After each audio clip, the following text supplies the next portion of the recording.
Tonight on Nova, rugs, drugs, and plugs. Is there a cure for baldness? A revealing look at why men go bald and the shocking truth about treatments. If you're doing a commercial, you can say to the client, would you like me with hair or without? And they say, what's the difference? And I say $50. Bald men tell all in Sex, Lies, and Toupee Tape.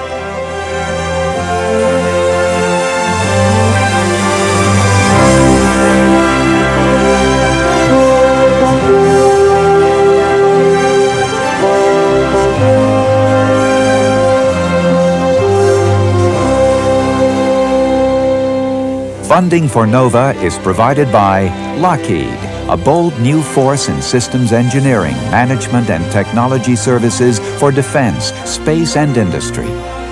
And Johnson & Johnson, the signature recognized around the world for commitment to quality healthcare products for the entire family. Major funding for NOVA is provided by the Corporation for Public Broadcasting and by the financial support of viewers like you.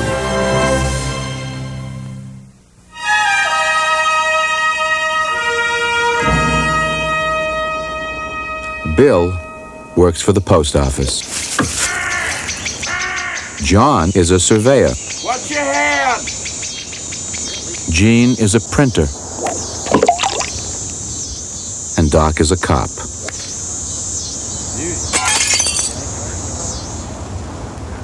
Aside from their almost superhuman inability to hit a golf ball straight, Jean, Doc, Bill, and John share another more obvious attribute.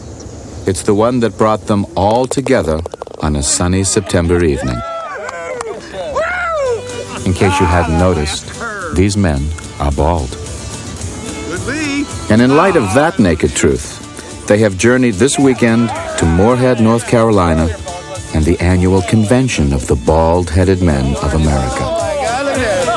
Bald down there. Only in America can men feel proud to be bald.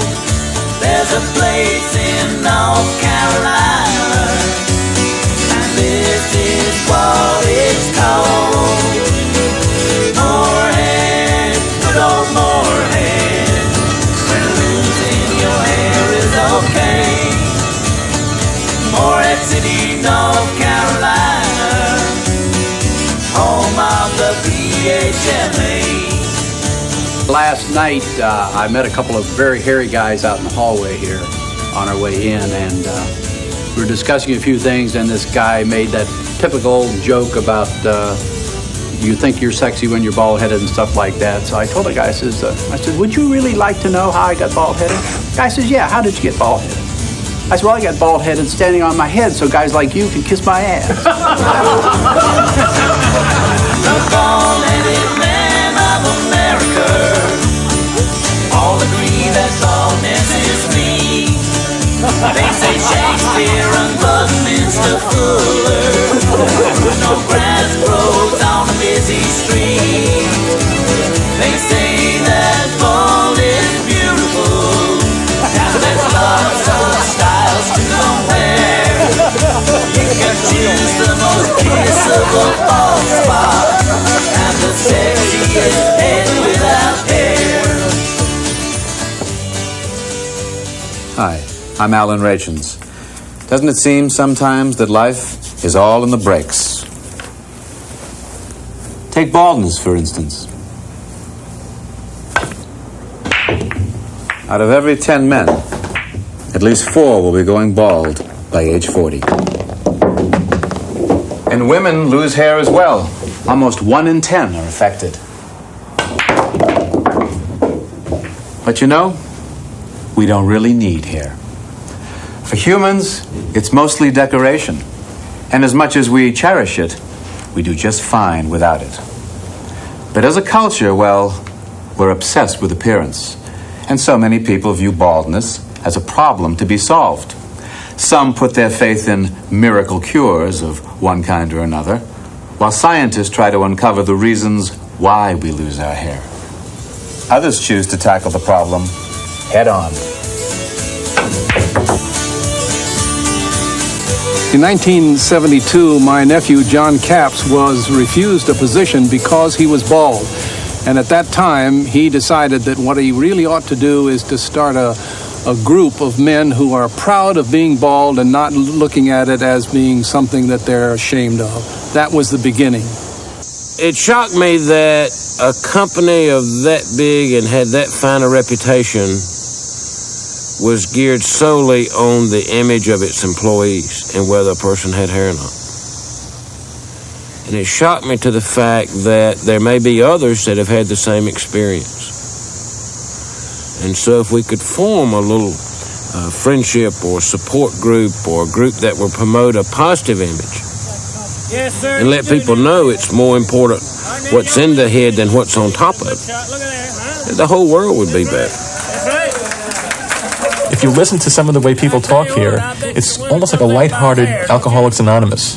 You know, you don't go up and say, I'm Richard S. and I'm bald, but you get the sense of that camaraderie and that sharing that's there. Yeah, it's a little wackier than your average AA meeting, but I think here we have a bunch of guys who, at one time or another, unless they've been completely immune to anybody insulting them, who have felt some sort of anger, rage, or they've been upset by people's perceptions of them as bald men.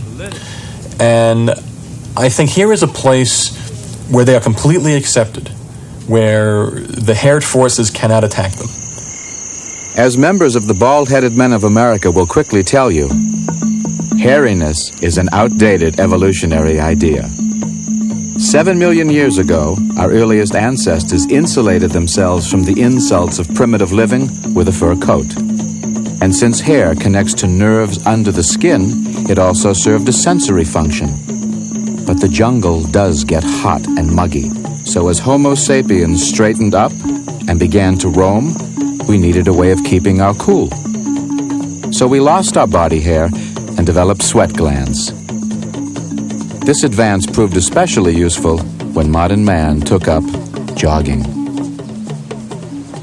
Today, we can truly be described as naked apes.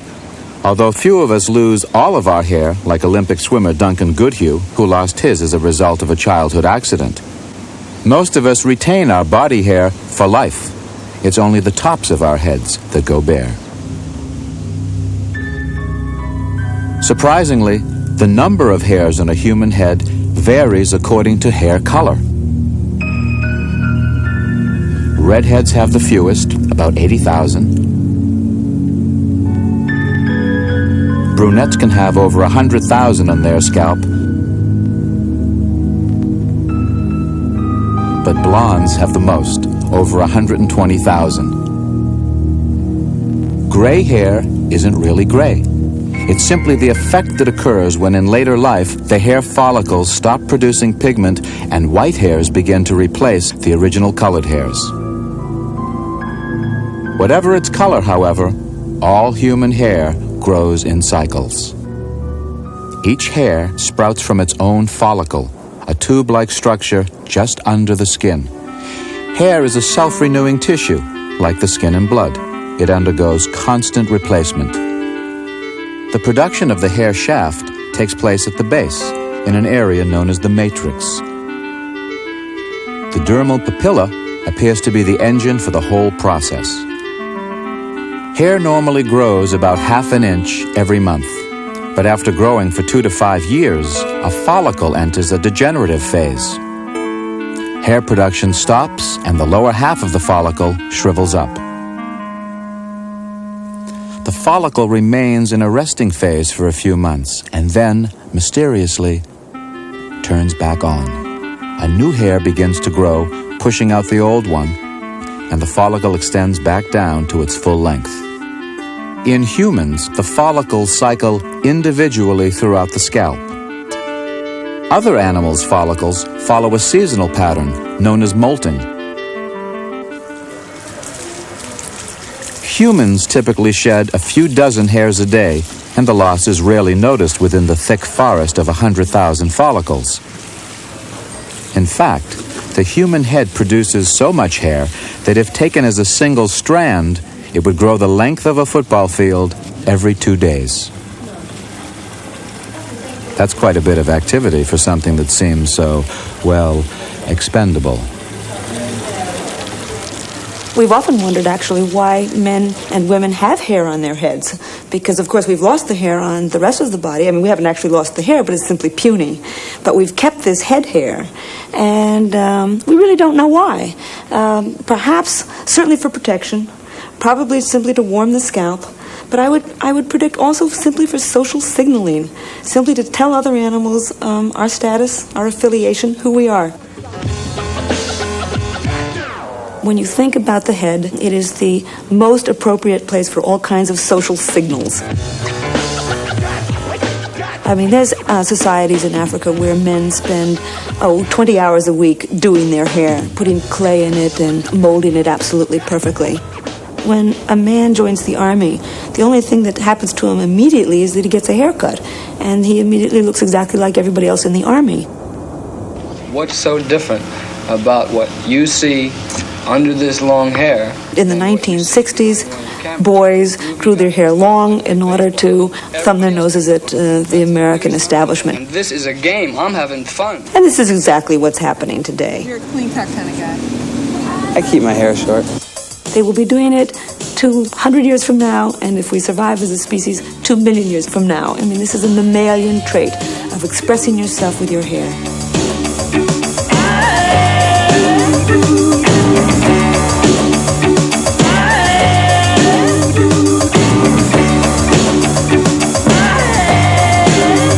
Self-expression,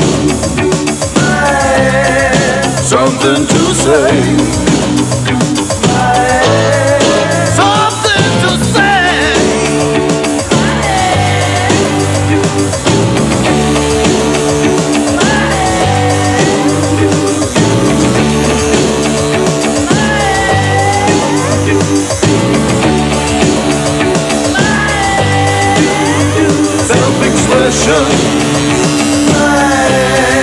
Something to say.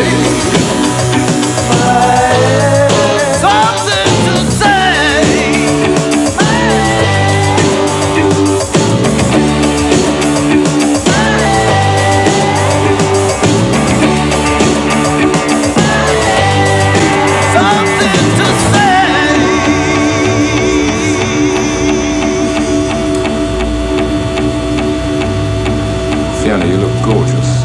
Thank you. What do you think? I think it's great. The enviable aspect of Fiona's situation is that if, after a while, she gets tired of her hairstyle, all she has to do is let her hair grow back again. Many men don't have that choice. 40% of men show signs of hair loss at 40, 50% at 50, 60% at 60, and so on.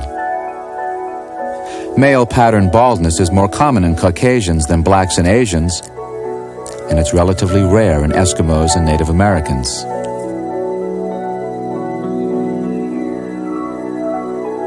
Women also experience thinning hair with age, but in a different pattern. Instead of a receding hairline, women exhibit an overall thinning of the scalp hair, revealing the outline of the head. Female pattern baldness occurs in between 5 and 10% of women, and usually begins after menopause. Baldness can also occur suddenly in patches anywhere in the scalp or body. This syndrome, called alopecia areata, seems to occur when the immune system mistakenly attacks healthy hair follicles. Although the condition can be quite distressing, it almost always reverses itself in a few months.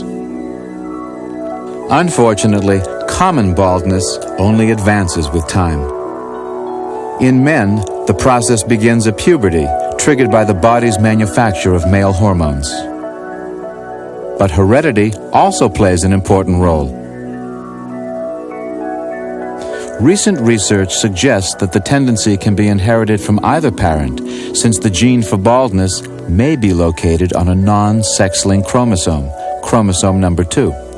Some researchers still believe, though, that there is a stronger link to the mother side of the family. There's an old expression, if you want to see what your son's going to look like, look at your mother's brother.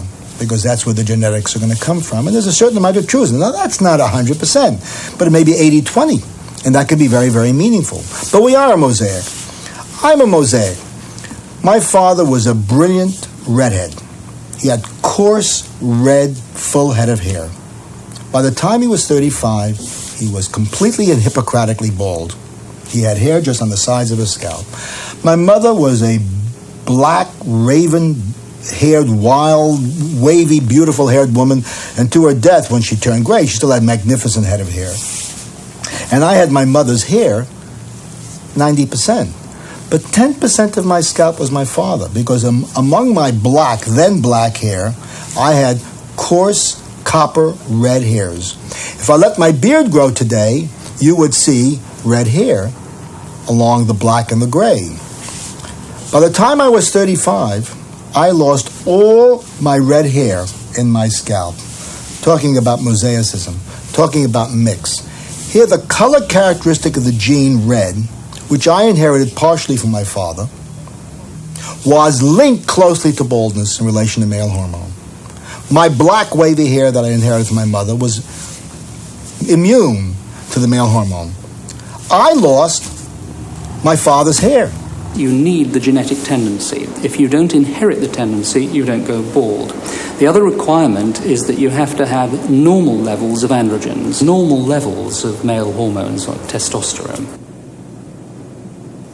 The connection between testosterone and baldness was confirmed 50 years ago in a Kansas mental hospital.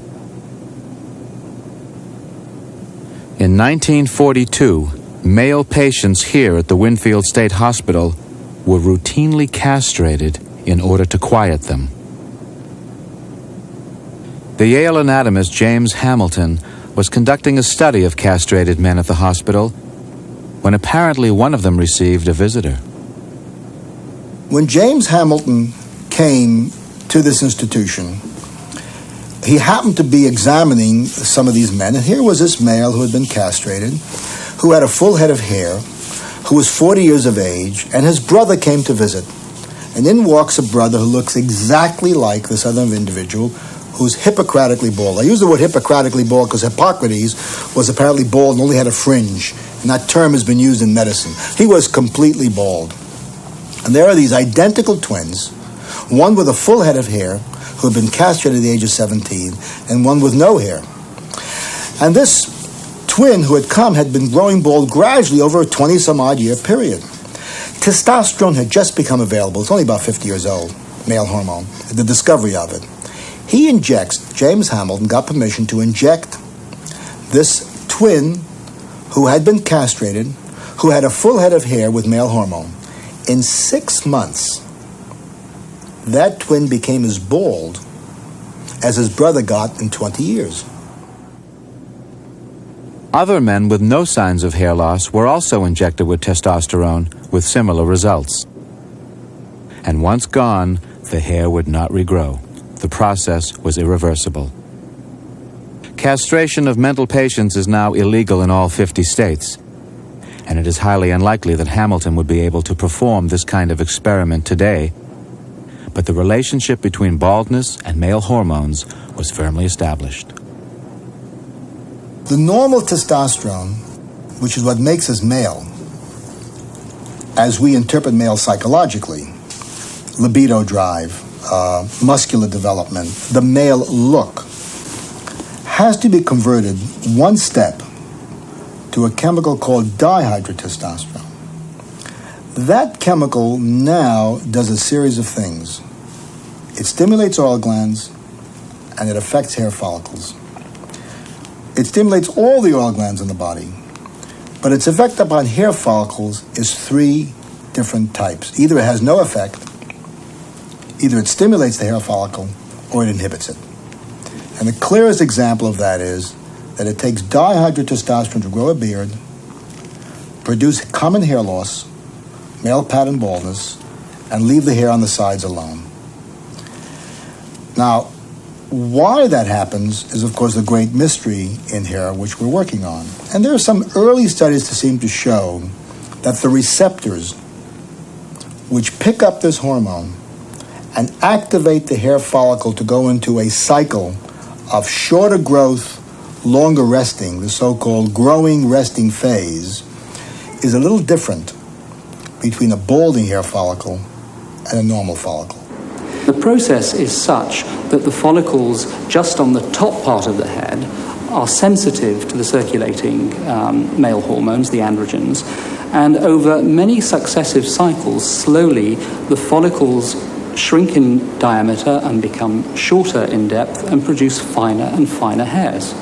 It's a very slow process, and often rather than people seeing a lot of hair coming out, handfuls of hair, that doesn't tend to happen. Just bit by bit, they see more and more scalp. The hair thins very gradually. So you don't really lose hair. What happens is you change the ratio of the cycle. Instead of the, say, average individual on the scalp, I'm giving you an average number, grows a hair follicle producing hair for 1,000 days and rests for 100 days. That's an average. Could be 2,000 days. Could be X number of days. But in the bald individual, it maybe grows for a few weeks and rests for 6 months. It's the same. You haven't lost the hair. You've lost that hair follicle's potential of producing. But the knowledge that we still have a fine head of follicles doesn't really help bald men. We miss our hair, and this sense of something lost has saddened bald men for ages. It is best summed up by the ancient Greeks. The ancient Greeks really thought the head was the source of all male power. And as Ovid once said, a man without hair is like a field without grass. And what he means is, what the ancient Greeks really thought was that hair symbolized virility and strength and health and youth. And I think men sense this. I mean, when you actually think about hair, it is the very first thing that expresses the aging process. Long before you begin to feel old, you begin to lose your hair. And not only do you begin to lose your hair, but everybody in the world can see it. I felt pretty bad about it at first, because obviously a lot of kids tease me and they call me Baldylocks and Bald Hugh and all the other things. But after a while, when I got used to it and everybody else got used to it, it was quite fun, you know, it was a novelty. At that time, my looks had been an area where I felt secure. And now I was away at college, and I was in a new arena where you have to establish yourself. And one area that I had been secure in was starting to go rather rapidly, and it was extremely troubling, and I guess it evoked a lot of anxiety at the time. I was probably about 27 when I started going bald, and I felt poorly about it. It wasn't something that I was ready for. Back in those days, in the early 70s, the extent of your manhood was determined by the size of your afro hairdo, and mine was only about that long. Very, very short on the top, and that bothered me tremendously, because that was a statement about your blackness, and so I was extremely worried about that. And in a wild, drunken frenzy one night, I said, the only statement I can make, because they didn't have toupees for black people then. I mean, it's just, the blonde toupee wasn't going to get it. Not right away, anyway. Not right away, anyway. So I just decided, what the hell, I'll just shave it all off. If that ain't a statement, I don't know what is. Because, think about it now, there was nobody out there but you and Brenda. Oh, I was. Yeah, but I mean, they hadn't discovered you yet, though. Okay. And in the black community, there was nobody. So I had to walk down the street and get these giggles and snide remarks. And I said to myself, well, hell, I can't grow any more hair, so they just going to have to get used to this. And at that point, I straightened up, threw my shoulders back, and looked straight ahead. It became less of a problem for other people when it became less of a problem for me. Hey, you think you're intelligent? You think you got something going for you? Who gives a damn whether your hair is long? I mean, America is going to have to come around to baldness anyway. I mean, we've gone the gamut. We've gone from hair down to your waist. You know, we've gone to ponytails. We've gone to crew cuts. We've gone to spiked hair. We got no place else to go, okay? they're going to come around to it. And I see more bald people who consciously choose to be bald now than ever before. Here's what's happening in your empire even as we speak today.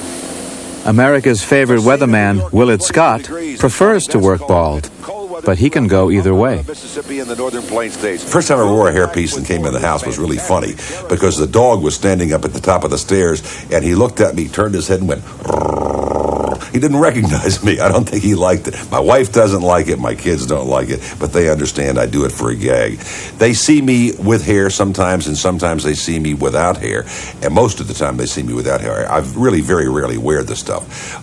It's kind of fun, too, because if you're doing a commercial, you can say to the client, everybody loves options. When you buy a car, you can get package A or package B with the brakes or the turn signals. I say, would you like me with hair or without? And they say, what's the difference? And I say, $50.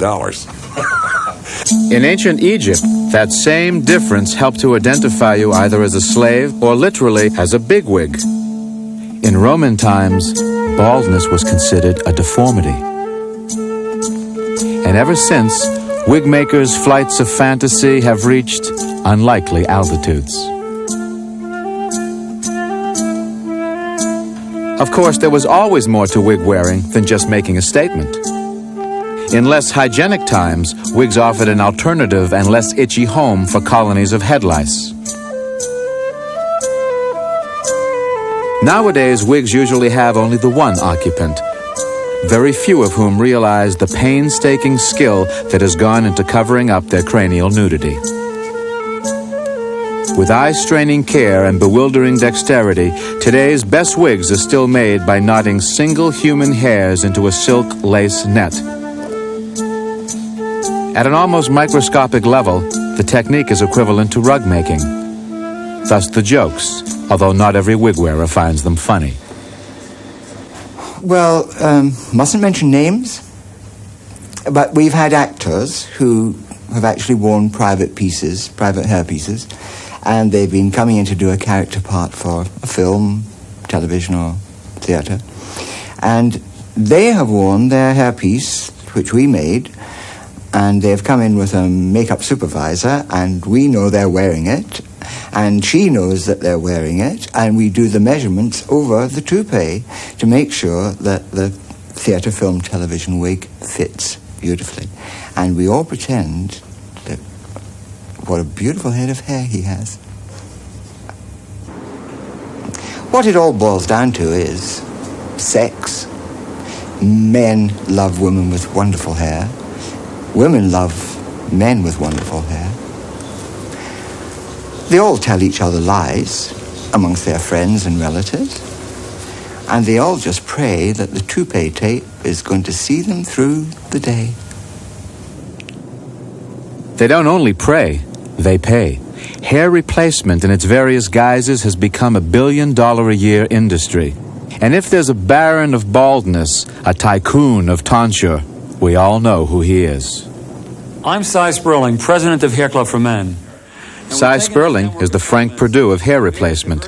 His homespun commercials have helped him weave his way to a $40 million a year operation. And by the way, I'm not only the Hair Club president, but I'm also a client. I was living at my sister's house, and I guess she got tired of seeing me there on Saturday night, so she kept pushing me to get something done about my appearance, my hair. And I never really believed that there was something wrong with my hair, because when I looked in the mirror, I saw hair in front. Like when you comb it over from the side, covering the front, you see yourself with hair. But I remember one time she took a mirror to the side of my head and she showed me that my part was by my ear. And the final straw that broke the camel's back was I was on a date in Long Beach on a boardwalk, and the winds were probably around 50 miles an hour that night, and I was walking sideways, I was walking backwards, and the gal who I was out with that night, she thought I was sick. She said, what's wrong with you? You're not walking right. And I was just trying to protect my hair from the wind, because when the wind blew it would just blow up and stand up like a board. And I was so embarrassed that night that I realized that I had to do something about my hair. How you doing, Amy? Hi, Cy. How are you? That's good. Why? What's the matter? Oh, I lost my hair. I was so desperate. I did a patent search in Washington to see if there were any inventions that were on paper, perhaps where the inventor never pursued it, he never marketed the invention. Too much of a part right now. Too much, huh? And through my research, I came upon an elderly Italian gentleman who had this concept on paper. Put your foundation back in. The concept makes good use of that which nature has spared. Put your hair back on. Cy's wife, chief stylist Amy Sperling, begins by intertwining a pair of nylon filaments with a braid of Cy's perimeter hair. So sorry, what are we doing tonight? Well, it depends on how my hair looks. If it looks good, we're going to have some fun. If it doesn't, I think I'm going to be going to sleep early. Well, if it doesn't sound interesting. The completed cornrow will form a horseshoe around Cy's denuded dome. I think you have a good touch, Amy. The new hair, matched for color and texture, is then put into place. It's all human hair, harvested exclusively from women in Europe and Asia with long growth cycles. The hair is tightly stitched down into the cornrow. Maybe I'll be 21 again, Amy. What do you think? Once the new hair is securely fastened, the rest of the work is a cut and styling. There goes I, see? Yeah. Can you see this being practiced in the Soviet The catch, of course, is that supporting braid underneath. Since it keeps growing, clients must come in every few weeks for a retightening.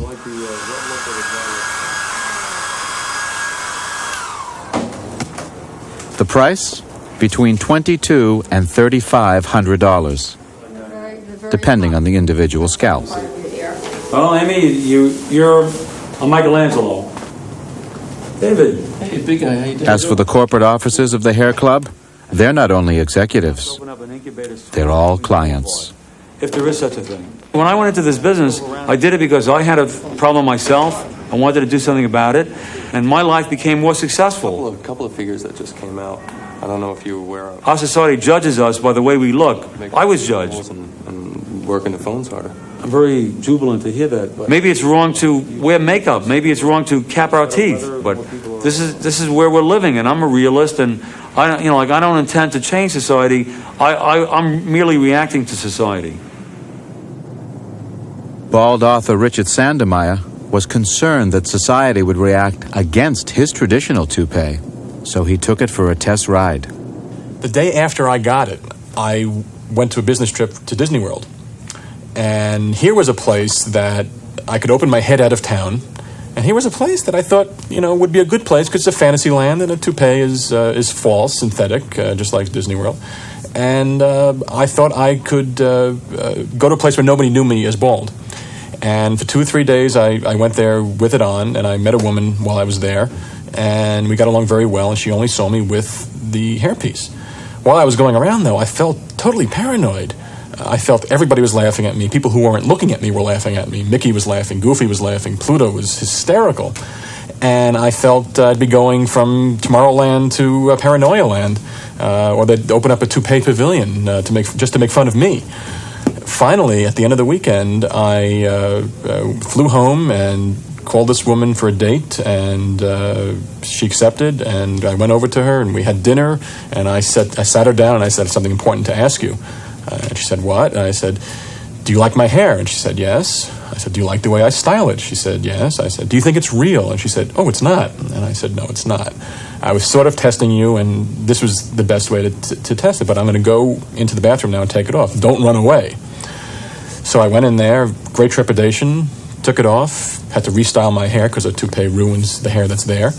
And I came back out, put the toupee in my coat pocket so her hairnivorous cat would not get at it.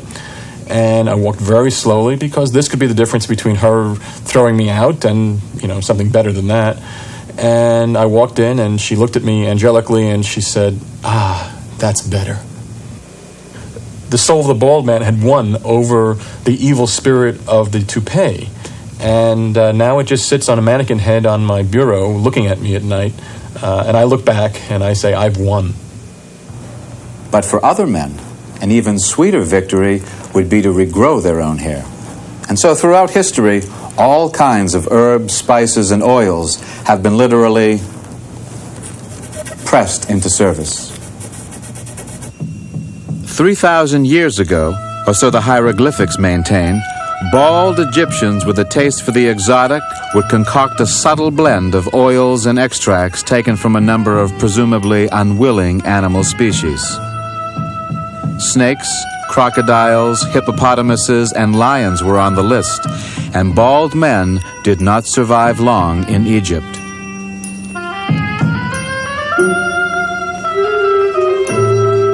Unfortunately, the records do not go on to say whether the mixtures had any effect.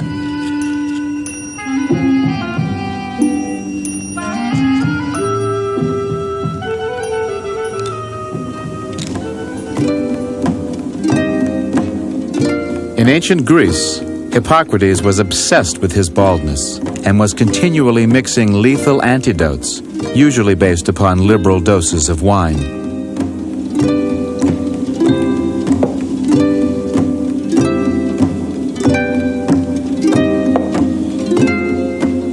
The potions, lotions, and elixirs he created included opium, horseradish, pigeon droppings, beetroot, and various spices, all ground finely into a potent sludge.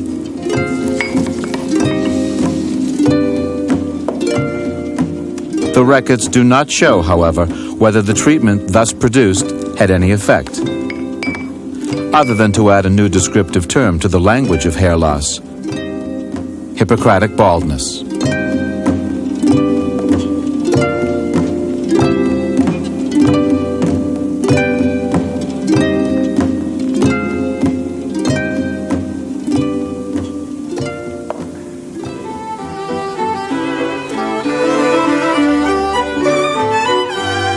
During the Victorian era, gentlemen sought to shock their recalcitrant follicles into life with a stimulating combination of cold India tea brushed liberally across the decertified scalp.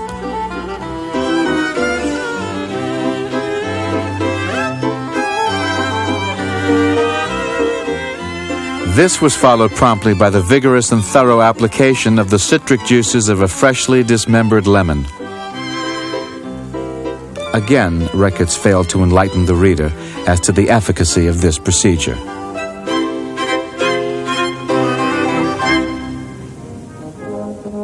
In more rural communities, it was commonly held that if a farmyard chicken was persuaded to leave a small deposit on the scorched wastelands of a barren scalp, then fertilization would surely follow.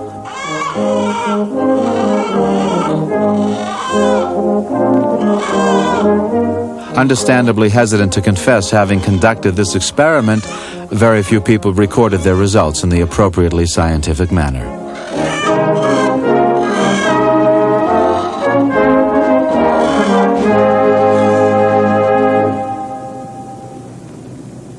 But the quest continued, and alongside the traditional snake oil claims, mechanical gizmos such as this vacuum helmet began to cater to the bald man's anxiety. Perhaps the most fiendishly sophisticated was this electrical gadget.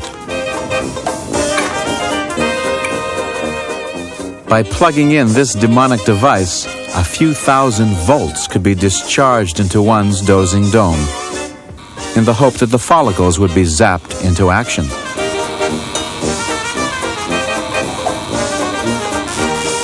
These machines were very popular with the men of that age, and indeed, machines running on the same principle are still in use.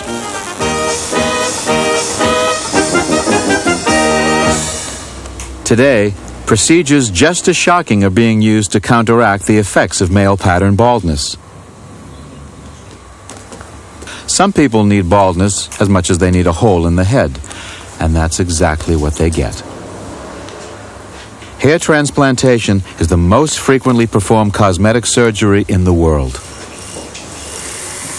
Tiny columns of hair-bearing scalp are removed from the sides and back of the head. These plugs, only a couple of millimeters across, may contain 4 or 5 hair follicles. The plugs are sterilized and trimmed of fat, while the bald site is prepared for them. The cosmetic effect is what? It's bloody, but quite painless. Natural. The plugs are inserted into their new location, the the follicles maintain their characteristic growth patterns after transplantation. You could grow an eyebrow on your scalp if you wanted to. Hair transplants work, but they are expensive, usually costing many thousands of dollars. The major limitation of the procedure is the availability of donor sites. The average man with a pattern of loss which merely involves the vertices could probably donate 700 to 800 of these tiny grafts. That would give reasonable cover. You see, percentage-wise, and this has to be considered by anyone who is contemplating this kind of work, you are taking a bald area which could be up to 80 square inches, and you are trying to cover that with hair taken from perhaps 40 square inches. Now, you can only take about a third of that hair from a donor site. So it stands to reason that whatever anyone would like to do, there are natural limitations on this. And mathematically, I suppose you could say that it wouldn't be possible to get more than 12 to 15% cover in any person for that very reason. But what if follicles could be cultured, grown in a test tube? Then there might be an unlimited source of living hair. We are able to do this very nicely with the epidermis. We can grow in a test tube or in a cultured dish a very, very close approximation of the epidermis. But we have been singularly unsuccessful in doing this with regard to growing a hair in the culture. And part of the reason is that we have not been able to isolate the stem cells that would be required to do this. So what do you think? Here, Dr. Robert Lafker and Dr. Henry Sun are searching for stem cells, the crucial cells that regulate the self-renewing tissues of the body, like the skin and hair. In the follicle, hair grows from the bottom, so scientists have always believed the stem cells must reside here. But no one has ever found hair stem cells. Again, Sun and Lafker think it's because they've been looking in the wrong place. We used to think that since, if you look at the hair follicle, all the proliferative activity is concentrated at the bottom of the hair follicle, that the stem cells must reside in this matrix area. But that did not make a lot of sense, because during hair cycle, for example, the bottom half of the hair follicle would degenerate. Now, if the stem cells actually reside in the matrix area, which degenerates, every time when the hair follicle go into the degenerative phase, then how would you get the next hair cycle to initiate? So that old concept really does not hold water. By observing closely what happens during the hair cycle, Sun and Lafker discovered another possible location for the elusive stem cells. As a follicle enters the resting phase, the dermal papilla, the engine of the follicle, gets pulled up until it comes to rest against the upper half of the follicle. Once in this position, something turns hair growth on again. Could the stem cells be located here? So during this phase, you see that the dermal papilla cells actually interact with this hair follicle stem cells. And we think this is a very, very important interaction, which may play a role in reinitiating the next growing hair. Sun and Lafker's theory may provide a deeper understanding of the hair growth cycle. But it might also lead to advances in hair replacement. One could conceivably take someone's stem cells, grow out a sheet of cells, and then perhaps replace this in a bald area. And then hopefully get hair in a way other than the conventional hair transplant, where we have to take existing hair, replace those in bald areas, and we have a limited number of those hairs. Here we might have a rather unlimited supply of someone's hair. Again, I must emphasize that this is way down the line and not necessarily going to happen in the next 3 or 4 years. But for balding men, time is of the essence. You know, some things in life are as inevitable as the tide. I always thought there really wasn't anything I could do about my hair loss, until I talked to my doctor. No wonder there was such excitement in 1988 when the FDA approved minoxidil, the first prescription drug for the treatment of baldness. There may be some hope for me. Although the ads made few claims, many people reacted like Homer Simpson. I used to think that losing my hair was as inevitable as the tides. Then I found out about the new miracle breakthrough in hair regrowth. Miracle breakthrough? There's been a miracle breakthrough? Not exactly. Minoxidil had actually been around for a while, derived from a compound found in the urine of laboratory rats. It was originally used under the name Lonatin as a treatment for high blood pressure. But the drug had some interesting side effects. Minoxidil will grow hair anywhere, on your nose, on your ear, on your forehead, on your scalp, on your chest. Wherever there is a hair follicle that can be stimulated by increased blood supply, it will grow. In fact, the major complexity of giving minoxidil by mouth under the term Lonatin, when it was first studied in research and then put on the market, was a superfluous hair it grew. It grew hair everywhere. And it was this hairy effect that people got interested in, because a few patients who were taking the drug for high blood pressure and who were already suffering from male pattern baldness started to regrow some hair on the top of their heads where they'd previously lost it. And following on from that, a number of people developed topical formulations, put the minoxidil into solution to try to regrow hair where people needed it, to harness that side effect, to use it for another purpose. When used for the purpose of regrowing hair, the drug is applied directly to the scalp rather than by taking a pill. The standard concentration is 2% crystalline minoxidil in a solution of alcohol. Some dermatologists now report that a solution of 5% yields better results, but the higher concentrations may increase the risk of side effects, like skin irritation and increased heart rate. And while the drug certainly does regrow some hair in some patients, just how it works is still a mystery. Basically, we don't really know precisely how minoxidil works, but there are lots of hypotheses. Because we know that minoxidil is a vasodilator, it dilates blood vessels, and that's how it produces a decrease in blood pressure. That has been suggested as one possible mechanism. It's more likely that it has a very specific effect on the hair growth cycle, in that it stretches out that anagen growth phase. It makes the follicle grow for that bit longer. If you like, it puts off the hair follicle going into the resting or telogen phase of the hair cycle.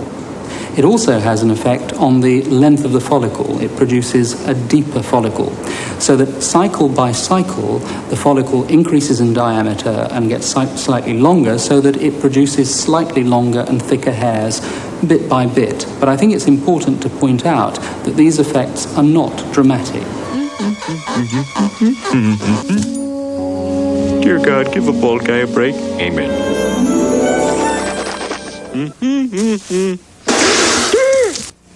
I have hair! You know, I think it does grow cosmetically significant hair. It depends how cynical one is. One might have to look at pictures. My idea of modest regrowth before and after, there's still a bald suggestion in the picture. Nevertheless, to many patients, it's cosmetically pleasing, it's cosmetically useful. On the other hand, an awful lot of the patients seem to stop getting worse. It seemed to arrest the process or possibly reset the curve. And for that reason alone, it's popular to many patients. About 6 to 8% of people, of the men studied, really grew a lot more hair that anyone would clinically see. About 11 to 30% grew a little bit more hair, and the so-called vellus hair, the peach fuzz on the top of the scalp, became a little bit thicker, but it wasn't as though someone had no hair one day and a lot of hair the next day. So how do you know if the drug will work for you? Try it, of course. Factories are working to produce little bottles of a product known alluringly in Europe as Regain. The U.S. government thought the name Regain promised too much, so here it's called Rogaine. So what do those who prescribe it think of their latest weapon in the war on baldness? I think minoxidil is worth considering, and for some young people for a year, 2 or 3, it may buy them a little time. I find it works as well or better in women than it does in men. I find the younger person that works better. I find I lose a lot of the benefits with time, and I find that the majority of my patients are not helped at all. But minoxidil is the only medication that in the United States has been proven and has been given the Food and Drug Administration okay to be touted as a baldness cure, and it's very expensive, and it's time consuming to do this twice per day. And even as you use the medication, it begins to lose its benefits. You have to keep upping the ante, and after a while, no matter what the ante is, it doesn't work any longer. So minoxidil at the moment, or Lonatin, or Regain, is the only game in town that's available by prescription to work. But that doesn't mean it's a good drug. And it's a first step. It's the first drug that has any credibility, any scientific value. It was approved by the FDA. It's not the best I can conceive of. I can imagine much better products. I'd like one myself. But maybe it will come. You know, there are a number of drug companies doing basic research. There's a number of legitimate universities now doing basic research on hair growth, and they weren't doing it before minoxidil. And so it's a start, and it's a legitimate start, and I think we have to appreciate it. In the future, baldness treatments may involve drugs that affect the hormones. Since we know it's dihydrotestosterone that has to get into the follicle to produce this change, and not testosterone, we have the chance of treating a male and getting rid of the maleness he doesn't want, and let him keep the maleness he wants. The testosterone is a maleness he wants. He wants libido drive, he wants potency, he wants muscular development, he wants aggression, he wants drive, he wants go, doesn't want to be depressed. He wants little fat in his body. He doesn't want breasts. All those things are testosterone. Testosterone suppresses the breast. It keeps down the fat in the body. It makes the drive. It builds the muscles. The dihydrotestosterone, which is also a male hormone, makes beard growth, hair loss, oiliness, and enlarges the prostate. Now, most men, once they're through having children, would be glad to have their prostate smaller, would be glad not to have to shave as hard, would be glad to have the hair on the scalp grow back, and wouldn't mind if they didn't have oily skin. You could probably get away with just good lubricants. So we have a shot at separating the T from the DHT, the testosterone, the dihydrotestosterone. I'm sure that such chemicals are being made now. We're trying to make some. Others are trying to make some that will specifically block this conversion of testosterone to dihydrotestosterone. You'll be able to take a pill and grow your hair back. How long? 5 years. I mean, I would say 5 years to have it work and tested may take a little longer to get the government to approve it. This is all these folks from out Oklahoma over here, and they're from Newport. They're from down in Florida. Science may indeed find a solution to hairlessness one day. But here in North Carolina, there's at least one group of men who don't want to know about this progress. In fact, they couldn't care less. You met this bald-headed guy here from Florida? No problem, you know. I'll never have hair again. I mean, because people know me and they like me like this. And I like me like this. And I haven't had dandruff in 20 years. Cure? What do you mean cure? You're looking at a bald head that's insured against growing hair. I don't have time to be involved with finding a cure for baldness, because I like being bald, and others do too.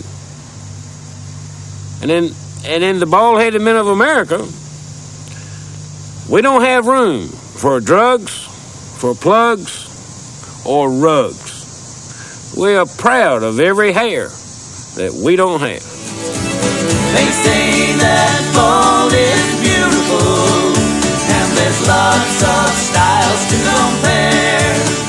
You can choose the most kissable bald spot and the sexiest head without hair.